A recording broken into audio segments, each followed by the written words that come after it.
Hey guys, as I promised, I'm actually making a video on my Gondor army that I've recently finished. Now most of these are conversions from just a broken lot on eBay. There's a couple of models that like my brother gave me as well, quite a few actually. As you can see, the guys with the grass on their base, they are much older. They are actually amongst some of the first Warhammer I ever bought. Well, Games Workshop models I ever bought. In fact, the first set for Lord of the Rings, which was the first sort of Games Workshop system I ever got into, was the 12 minus Royal minus Tirith in a paint set. So that's where a good chunk of those guys come from. So that's actually part of the reason why I've not rebased them, because I just kind of want to have the nostalgia thing, kind of like just, these are stuff I did in the past. Um, but yeah, like, so I mean, yeah, so that's quite cool. I think just having, that's where I started kind of thing. Um, Most of my other armies that are in an older state of paint will probably get repainted at some point, but those will probably stay that way. But the advantage is because of the amount of dudes I've got, I don't really need to worry too much about using them. Probably I don't use them in like if we do really big battles. I mean, me and some of my friends have talked about doing like the Battle of Pelennor or something, or the Siege of Minas Tirith. So they'd be good for extras, but I don't necessarily need them all the time. I've got plenty of other warriors. Now the thing with this army is it's pretty much 100% conversions. There are a few original models, like the metal skilly veterans, like that dude there. Like, he's original. He had no conversion work done on him at all. So I've got him and his three metal mates there, and as you can see, especially if you go onto my Twitter or my Instagram, I have put a lot more work into these guys than the others. Most of the army is just a really simple paint job, but it's effective. It looks quite nice. I'm actually quite happy. Like, if you just look at this chappy here, like, yeah, it's not amazing, but like, that's just a bit of dry brushing. Literally, the armor is just a couple of shades of sort of silver. Just the minute amounts of detail. Like the leather and obviously the shield, and that. I'm actually really happy with just the effect on that. And it meant I could knock out like 30 plus models in a very short space of time. Now the other thing about this army is, as I said, it's all conversions. So like, I've got down here at the front, that's what do you call it? It's the big like blister crossbow thing that Gondor have access to. I've forgotten the bloody name of it, but yeah, that's just made from sprue and bits of plastic card. Like, as you can see, it's pretty simplistic, but it'll work. I'm not. The thing is, this is never going to be a tournament army. This is just kind of like I bought job lots off eBay and to do other things with. Like, the main reason I bought this job lot that most of these guys come from was for the Rohan guys in it, so I can convert them into Dununding warriors. And then I had some Numenorians in it as well, and some elves that then got converted into Marsh, like did Marsh Spectres. And then I was just like, well, I've got all these guys lying around, so yeah, I should definitely convert up a Gondor army, seeing as I've still got the older models, the first models that I painted for Lord of the Rings for Middle Earth. So I was like, yeah, I definitely know I'm to go with them. And then my brother ended up giving me some of his old metals and stuff, again, like this banner and those odd Gilead fetchings that you already seen.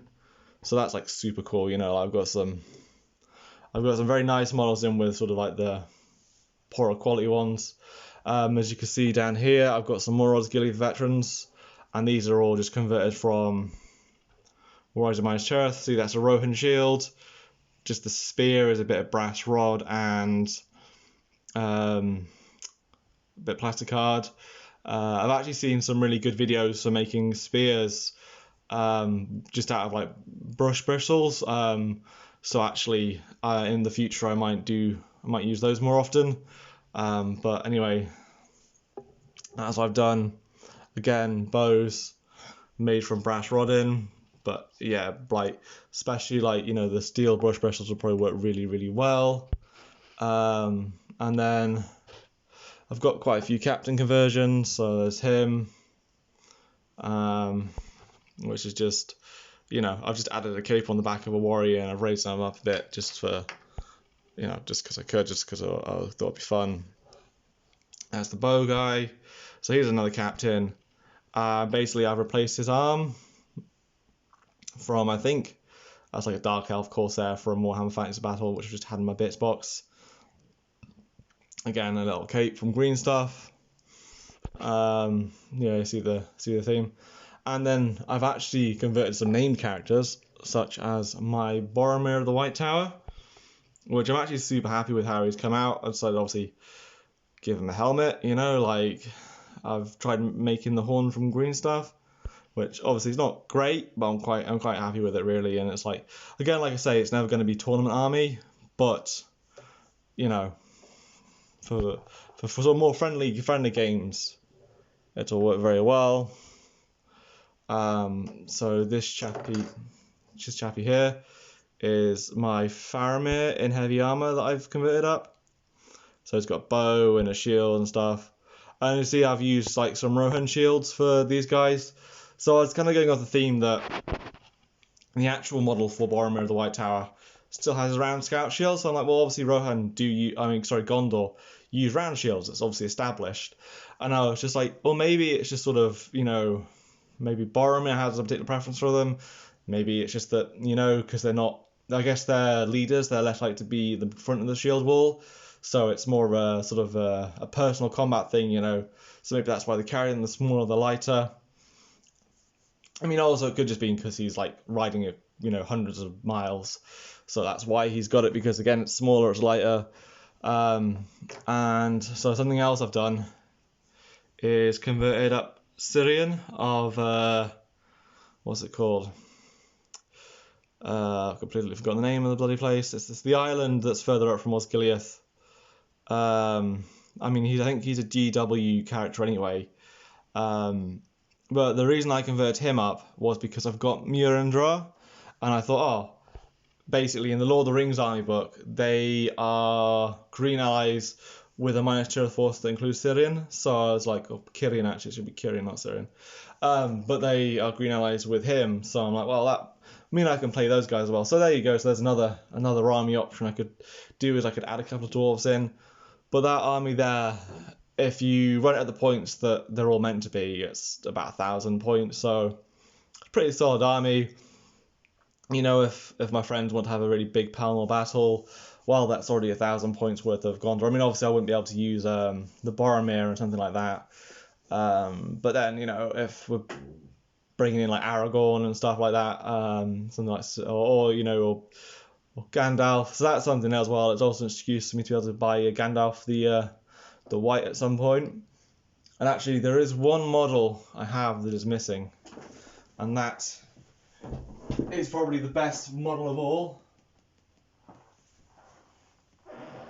Pippin, little hobbit, who I have had for I don't know how long. But yeah, but he came in a set with Merry. But that thing is, in a Minas Tirith army, you can take Pippin in his Gondor armor, and the advantage then is that I can also use that for my hobbits as well, so I can build a small army out of that. And as you can see down one side, I've got some chopped up bits of dudes, and they're objective markers, so they're 25mm base they're on. So that means I've just got a few objective markers. I mean, like, yeah, because I thought it'd be quite cool. I was like, oh, actually, I've got these broken up bodies that I've not really got, that I can't really use because they're missing like heads and arms and things. And I was like, yeah, it'd be cool to make a couple of objective markers that are like themed for this army, just because I was like, you know, in the process of kit bashing it, why not? And I can just use them anyway. Like, you know, it doesn't really matter. Like, you know, if I just want a few objective markers. But yeah, like, I'm quite happy with this force, to be honest, and like, I've actually really enjoyed painting it. I mean, I've been putting it off since like last summer when I started it, and you know, it's just been sat there, and it was only a couple of months ago I got around to priming it. But yeah, basically I've just been losing interest in building like armies. I don't want to paint like, you know, 20 infantry models anymore. But to be honest, I've got enough models certainly for middle of, well, even for like my 40k armies that I can make decent armies out of. I'm just like, well, yeah, I might as well just do smaller single characters and just enjoy the painting. I mean, that's the thing, like, you know, just And I can obviously work it out so I can add models into my armies as well. One thing I'm currently working on, I've just finished actually, is a converted Aragorn as a ranger, and then I'm going to use him for like my rangers, and I can add to my hobbits. But I've got some plan to like do some map models of those and stuff. But that'll be for another video. So anyway guys, thanks for watching. Hope it gives you some ideas. Happy hobbying.